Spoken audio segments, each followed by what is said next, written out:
celebrating my 100th plant have always been in my dream, and I wanted to do it the way I want to. I wanted to do by doing something which I always wanted to do in gardening.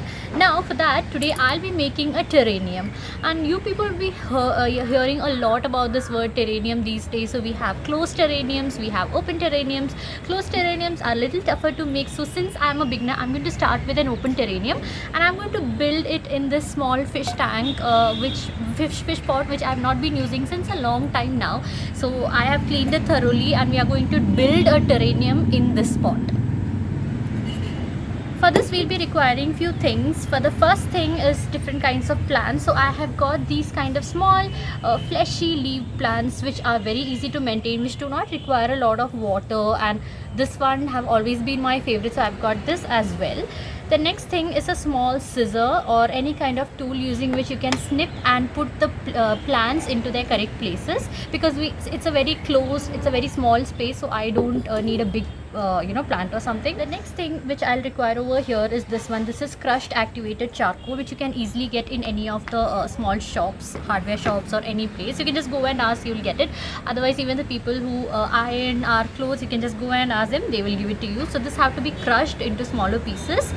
And the need of this charcoal is that when we are placing it in our terrarium, it makes sure that it absorbs any extra amount of moisture which is there in that. So I'll explain about it later when we are making it. The next thing is some mud. It can be a potting mixture. You can buy whatever you want or whatever you have. We can go around with that. And then few pebbles. So these are round white pebbles which I'm using. If you don't have this one, you can use anything which is available with you. Even the pebbles which are there lying around the garden, you can take that, wash, clean, and then we can start with it. Only we need some rocky surface at the bottom part, so that water can easily go through that and don't get collected in the main part near the root area of the plants. Now let me show you how we can build the terrarium. So the first thing I'm doing out here is I'm taking this bowl. This have been cleaned properly, and we are going to layer the first part by using these pebbles. So I'm going to carefully place these pebbles at the bottom.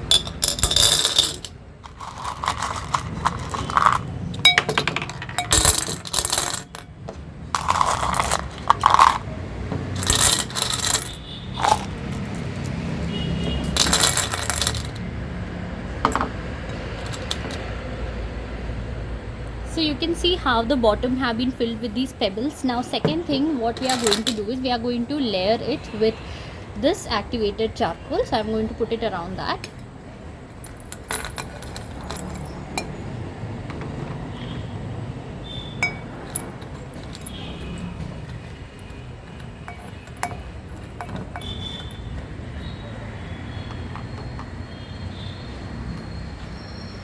And the next thing I'm going to put is some mud.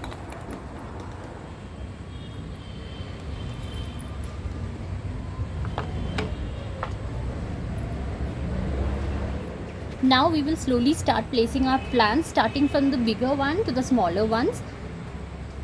So I'm going to make little space over here.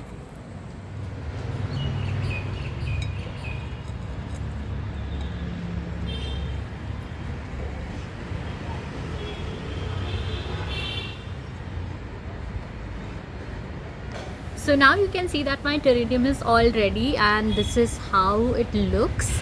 I'll show you a closer view of this. It's looking really very cute. I'm going to place this in a semi-shaded area where it do not require a lot of sunlight, and we will not be spraying a lot of water.